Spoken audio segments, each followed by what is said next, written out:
मिश्रा और सांसद उपेंद्र सिंह रावत का खास एक्सक्लूसिव इंटरव्यू। नमस्कार, मैं राघवेंद्र मिश्रा, आप देख रहे हैं नेशनल खबर 9।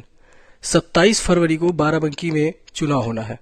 ऐसे में सभी दल अपने अपने दावे मजबूत कर रहे हैं, लोग जनता से मिल रहे हैं, अपनी अपनी बातों को सामने रख रहे हैं। तो भारतीय जनता पार्टी की क्या रणनीति है, किस तरह से वो मैदान में अपने जनता को लुभाने का प्रयास करेंगे और आगे उनकी चुनाव को लेकर क्या कुछ रणनीति होती है, इसके लिए हम बात करेंगे। हमारे साथ मौजूद है बाराबंकी जनपद के सांसद उपेंद्र सिंह रावत जी। सर, सबसे पहले आपका बहुत बहुत स्वागत है। धन्यवाद।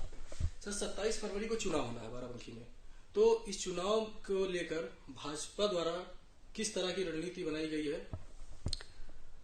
चुनाव की रणनीति खाली बाराबंकी जिले के लिए नहीं बल्कि पूरे उत्तर प्रदेश के लिए हमारी भारतीय जनता पार्टी रणनीति तैयार कर रही है।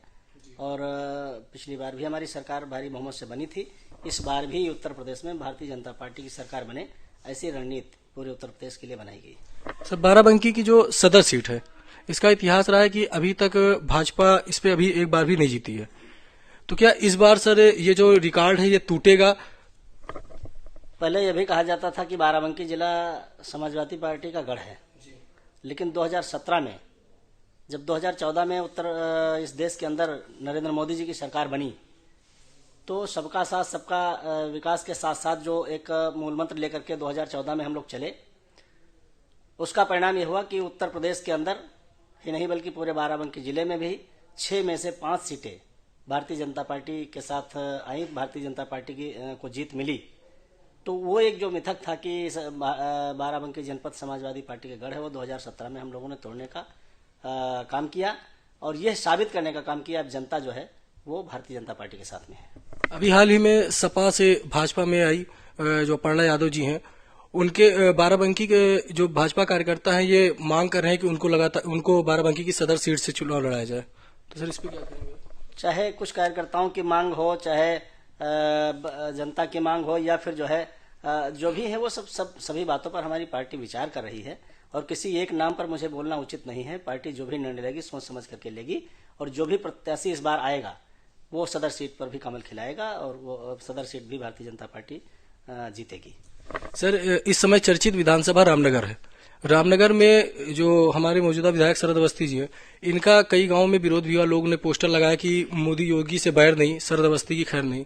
तो सर, इस पे क्या कहेंगे आप?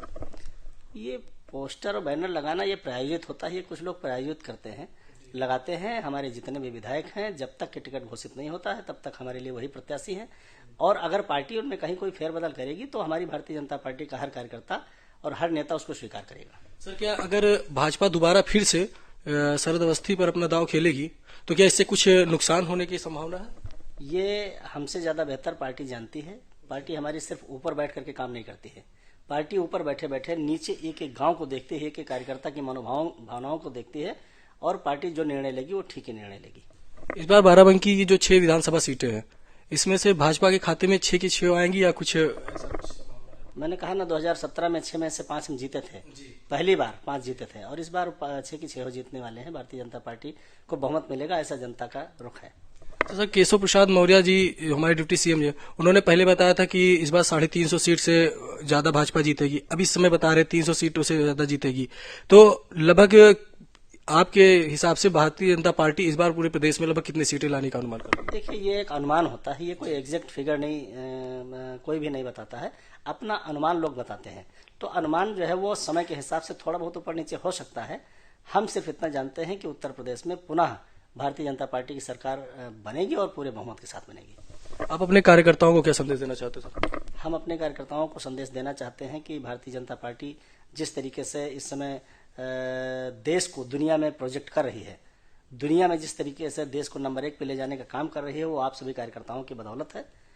आप सब लोग भारतीय जनता पार्टी के साथ में रहेंगे और भारतीय जनता पार्टी को मजबूत करने का काम करेंगे तो पुनः एक बार जो है वो भारतवर्ष सोने की चिड़िया बनेगा और जगत गुरु भी बनेगा, ऐसा मेरा विश्वास। इसलिए अपने सभी कार्यकर्ताओं के साथ साथ में पूरे अपने जनपद वासियों को, प्रदेशवासियों को और देशवासियों को भी इस बात के लिए मैं जो है उनका आह्वान करता हूं, उनसे निवेदन करता हूं कि भारतीय जनता पार्टी के ही हाथों में इस देश का भविष्य सुरक्षित है और दुनिया में नंबर 1 पे ले जाने की मुहिम जो हमारे प्रधानमंत्री जी की है वो तभी सार्थक होगी जब आप सब लोग भारतीय जनता पार्टी के साथ देंगे। सर, जनपद के विकास के लिए और क्या क्या आगे के कुछ कार्य किए जाएंगे?